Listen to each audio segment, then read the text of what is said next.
2025 यादों का roller coaster. दोस्तों, साल 2025 किसी रोलर कोस्टर की सवारी से कम नहीं था। कभी हम खुशी से आसमान में थे तो कभी गम ने हमें जमीन पर लाके गिराया। 144 साल के बाद इस साल की शुरुआत होती है महाकुंभ के साथ, जिसमें हमने आस्था का समंदर देखा, जिसकी लहरें पूरी दुनिया ने महसूस की। पर अफसोस, इसी साल हमने अहमदाबाद का वो दर्दनाक प्लेन क्रश होते हुए देखा। तो इसी साल हमने पहलगाम में इस्लामिक टेररिस्ट अटैक में कई सारे निर्दोष हिंदुओं को मरते हुए देखा। तो वही अपने चहीते जुबिनगर की आखिरी दर्शन के लिए सड़कों पर निकला वो जनसैलाब भी हमने देखा, जिसने हर आंखों को नम कर दिया। एक तरफ हमारे लड़कियों को हमने वर्ल्ड कप उठाते हुए देखा, तो दूसरी तरफ सरहद पार अपनी सेना का हमने वो शौर्य भी देखा, जिसने दुश्मनों को घुटने पर ला दिया। दोस्तों, इसी साल जहां आरएसएस यानी कि राष्ट्रीय स्वयंसेवक संघ स्थापना का 100 वर्ष पूरा हुआ, तो इसी साल हमने हमारे राष्ट्रीय संगीत वंदे मातरम की 150वीं वर्षगांठ भी मनाई। यह साल ऐतिहासिक हो गया जब हमने इसी साल गुरु तेग बहादुर जी की 350वीं शहीदी दिवस मनाई। लेकिन साल खत्म होते होते हमारे पड़ोसी मुल्क बांग्लादेश ने एक बार फिर से अपने घिनौने हरकतों से पूरे मानवता को शर्मसार कर दिया। उनके कट्टरपंथी रेडिकल इस्लामिस्ट लोगों ने रस्तों के बीचों बीच नाराए तकबीर का नारा लगाते हुए हमारे एक हिंदू भाई दीपू दास को जिंदा लटका कर जला दिया। 2025 जिसने हमें खुशियां भी दी, गर्व का एहसास भी करवाया, गहरे जख्म भी दिए। तो आइए इस साल को अलविदा करने से पहले एक बार हम फिर से कराते हैं इस रोलर कोस्टर की सवारी।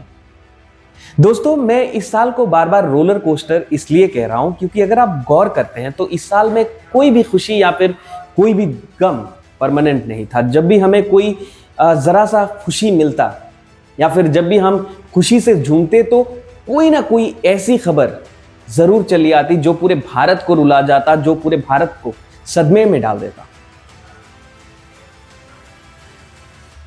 आप एक बार देखिए, मैं 2 एग्जाम्पल देना चाहता हूं जो नॉर्थ ईस्ट और क्रिकेट को लेके, क्योंकि वो दोनों ही मेरे दिल के करीब है। देखिए हमारा साल का शुरुआत कैसे हुआ। हमने आईसीसी चैंपियन ट्रॉफी जीत के हमारा साल का हमने शुरुआत किया। फिर हमारी खुशी दुगनी हो गई जब हमारे चहीते विराट कोहली एंड आरसीबी अपना पहला आईपीएल ट्रॉफी जीतते हैं, और वो भी 18 सालों के बाद। पर वो खुशी ज्यादा देर टिक ही नहीं पाई, क्योंकि अगले ही दिन चेन्नई स्वामी स्टेडियम में लाखों की भीड़ इकट्ठा हो जाती है अपने हीरोज को एक नजर देखने के लिए, और वही रास्ते में भीड़ के दबोच में आके कई सारे लोग अपने जान गंवा बैठते हैं। But as I said, the roller coaster does not stop here. It goes up and down. The roller coaster comes up again.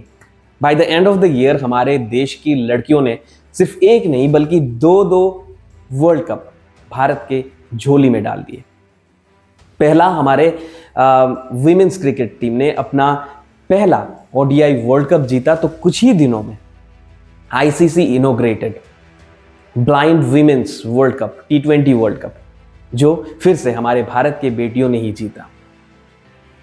तो दोस्तों, कुछ इसी तरह से अगर हम नॉर्थ ईस्ट की बात करते हैं तो ये हमारे नॉर्थ ईस्ट के लिए ये साल का शुरुआत धमाकेदार रहा, जिसका शुरुआत हुआ भारत के राजधानी दिल्ली के भारत मंडपम से, जहां पर राइजिंग नॉर्थ ईस्ट समिट के द्वारा ये ऐलान किया गया कि अब नॉर्थ ईस्ट के ग्रोथ इंजन को कोई रोक नहीं सकता। कई सारे डेवलपमेंट प्रोजेक्ट्स नॉर्थ ईस्ट को अलॉट किए गए, और वो हमें धरातल पर नजर भी आ रहा था, क्योंकि हमारे नॉर्थ ईस्ट में हर तरफ, चाहे वो रोड हो, रेलवेज हो, इंफ्रास्ट्रक्चर हो, हर तरफ हमें तेजी नजर आ रही थी। इसी साल सितंबर महीने में हमारे आइजोल मिजोरम, जो पहली बार भारत के ब्रॉडर रेलवे नेटवर्क के साथ कनेक्ट हो गया। पर इसी साल सितंबर महीने में एक ऐसी खबर आती है जो हमारे खुशियों को वापस यहाँ से यहाँ ले आती है। हमारे नॉर्थ ईस्ट के हार्ट बीट जुबिंदा अचानक से हमें छोड़ के चले जाते हैं। वो गम एक ऐसा गम था जो सब खुशियों पे भारी था।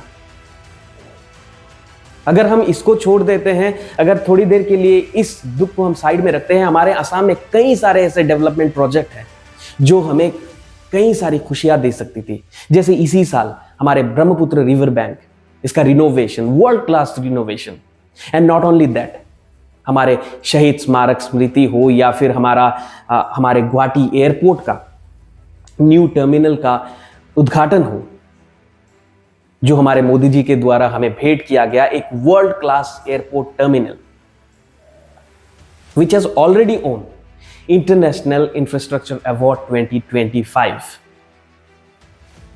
तो इतने सारे खुशियां हमें मिले, पर वो एक गम हम पे इतना भारी था कि हम वो खुशियों को मना ही नहीं पाए। अगर हम देश भर में देखें तो कुछ हालात ऐसा ही रहा। बार बार भारत अपने आप को एक तरफ मजबूत करने में लगा रहा तो दूसरी तरफ चाहे वो प्राकृतिक आपदा हो या फिर बाहरी ताकतें हमें कमजोर करने में लगी रही। अगर हम प्राकृतिक आपदा की बात करते हैं तो देखिए, जैसे कि चाहे वो असम हो, पंजाब हो, हिमाचल हो, हर तरफ बाढ़ ही बाढ़। हिमाचल का वो लैंडस्लाइड, कई सारे परिवार अपनों से बिछड़ गए, हर तरफ त्रासदी था। तो हम उससे उभर के आने की कोशिश ही कर रहे थे कि डोनाल्ड ट्रंप जो हमारे देश पे टैरिफ वॉर छोड़ देता है, पर he was fail to do that, क्योंकि भारत ने अपने आप को प्रूव किया। हम ना ही उसके सामने झुके और ना ही हम पीछे हटे। हमने हमारे लिए नए दरवाजे खोले, हमने हमारे लिए नए अलायंसेस बनाए और पूरा वेस्ट ये मानने को मजबूर हो गया कि भारत को झुका पाना इतना आसान नहीं है। यूं ही भारत इस दुनिया का सबसे पुराना सभ्यता नहीं है। And this is new India. तो दोस्तों, अगर आप देखते हैं तो हर तरफ हमें वही नजर आ रहा था। हमारे देश के अंदर के जो टेररिस्ट है या फिर बाहर वाले जो रेडिकल इस्लामिक टेररिस्ट है, वो बार बार हमें हमारी अस्मिता को चोट पहुंचाने की कोशिश में लगे रहे। चाहे वो पहलगाम अटैक हो या फिर लाल किले का वो बॉम्ब ब्लास्ट। एक तरफ वो लाल किले में बॉम्ब ब्लास्ट करके हमारे देश को दहशत में लाने की कोशिश कर रहे थे, तो कुछ ही दिनों में हमने उसी लाल किले में हमारे गुरु तेग बहादुर जी का 350वां शहीद दिवस मनाया। वो बार बार नाकाम रहे। जब हमारे देश एक तरफ आरएसएस का 100वां वर्ष या फिर हमारे वंदे मातरम की 150वीं वर्षगांठ हम मना रहे थे, तो उनसे वो सहा नहीं जा रहा था। वो बाहर वाले हमारे हिंदू भाइयों को कत्ल कर रहे थे ताकि वो हमें चोट पहुंचा सके। तो दोस्तों, मैं इस वीडियो को ज्यादा लंबा नहीं करता हूं। मैं चाहता हूं कि आप सभी मुझे कमेंट करके बताएं आपके लिए क्या रहा वो रोलर कोस्टर मोमेंट। क्या आपको भी लगता है ये साल कुछ रोलर कोस्टर जैसा अप एंड डाउन रहा? बस एक चीज जो मैं वीडियो खत्म करने से पहले इस देश को गुजारिश करना चाहता हूं, एक चीज जो थ्रू आउट द ईयर हमें पूरा देश में कंसिस्टेंट नजर आया, and I really appreciate that, हमारे देश के विभिन्न राज्य सरकारों के द्वारा यह प्रयास किया गया, खासकर अरुणाचल प्रदेश हो, असम हो, दिल्ली या फिर उत्तर प्रदेश में, हर तरफ से घुसपैठियों को देश से बाहर निकालने का प्रयास किया गया या फिर उन पर बुलडोजर चलाया गया। तो मैं चाहता हूं कि ये अगले साल भी और जोर शोर से कंटिन्यू रहना चाहिए। जब तक एक भी घुसपैठिया हमारे देश में है, हमें चैन से बैठना नहीं चाहिए। हमें कम से कम हमारे सरकार को मजबूत करना चाहिए। हमें सरकार के साथ हाथ पे हाथ मिला के चलना चाहिए। हमें हमारा आवाज उठाना चाहिए, क्योंकि दोस्तों आप एक चीज गौर करना, क्योंकि सरकार हमेशा देश का सेंटिमेंट देखता है, सरकार देश की सेंटिमेंट के ऊपर काम करती है। अगर आप अपने सेंटिमेंट को जाहिर नहीं करेंगे तो सरकार भी चुप बैठी रहेगी। तो हमें चुप नहीं रहना है, कम से कम हमारे आवाज को बुलंद करना है। हम अगर खुल के बोल नहीं पाते तो कम से कम जो इन मुद्दों पर बात करते हैं उन्हें अपना आवाज देना चाहिए, उन्हें अपना ताकत देना चाहिए। हम ये नहीं कहते कि उनके तरह हम भी हमारे घरों में बच्चों को बचपन से नफरत भर दे, नहीं।